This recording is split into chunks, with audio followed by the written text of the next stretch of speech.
Giant have released the new TCRs for 2018, so I wanted to have a look through all the different TCRs they've made and see how the new ones, what they've done to them. So here's the 2011 model. Can't find a price for it anywhere, so I don't know what it cost, but it was a good looking bike. Dura-Race, mechanical wheels at Dura-Race, C24s, great climbing wheel. I used to have some of those. Carbon obviously. So that's 2011. Couldn't find a 2012, so the 2013, first one I could find a price with, £4,999. And if we compare the two, obviously the frame has changed quite a lot between those 2 years. Still Dura-Race, but it's gone to the Giant wheels, whereas before we had the Dura-Race wheels. Quite a big change in the frame. Okay, moving on. Couldn't find 2014, so the next one is 2015, and it's got a rather gushing paint job on it. Not a big fan. The frame looks a bit different, maybe. 4249 was the price, so it was a bit cheaper in 2015. Still mechanical, and I think what I forgot to mention is I'm looking at the SL1 model. Should have said that at the start. Okay, so 2016 comes in a bit cheaper and quite a big frame update there. As you can see, seat post is quite different, and we've gone to Tegra Di2. That'll be why it's a bit cheaper. Looks like we've also gone from a 1125 to a 28, a bit easier to get up the hills, and the wheels have got a bit deeper. Bit more aero, that's cool.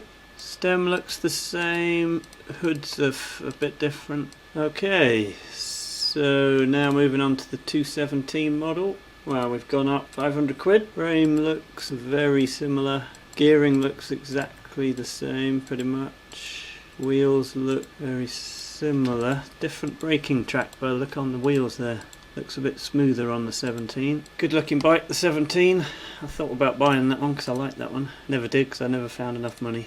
Okay, so moving swiftly on to the new bikes, and the first one up is the 2018 rim brake version. Ta-da!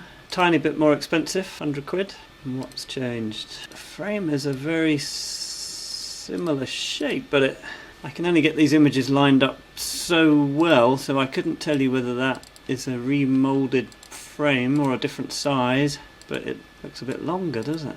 We've also gone to the new Tegra Di2 group set. It definitely looks like they have tweaked the frame. Very similar but slightly different. Just looking at the dropout there, that's definitely changed. Maybe the wheels weren't different in 2017, it's just the lighting. If you go back to the 16, they look very similar to the 18. Right. Is it just me, or have they made a bit more clearance there? Maybe that's what they've done. Bike looks like it's sitting up a bit more. Well, it does look like they've tweaked the frame, but really not very much, and I don't know, maybe that could be the camera lens, or it's a different size or something, I don't know. Hard one to tell. So next up is the new 2018 disc version of the TCR, and here it comes. Ta-da! So that's quite a lot more expensive. 5299, and what are we getting for our extra money? Pretty much the same frame except for disc. Same gearing, I think. Through axle at the back. Di2 obviously.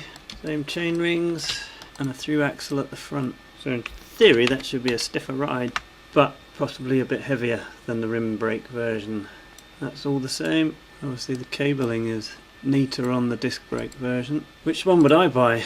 Good question. I think it would come down to weight more than anything. I'd have to try and find out how much they weigh, but of course these websites, they don't show how much they weigh, so I'd have to go along to a shop and find out. If I'm completely honest, probably my favourite one is the 2011. I think that's a great looking bike. I think I prefer that. Just my opinion. I've never ridden a TCR, so I couldn't tell you what the differences are in the ride quality. If you know the answers to these questions, leave them in the comments below.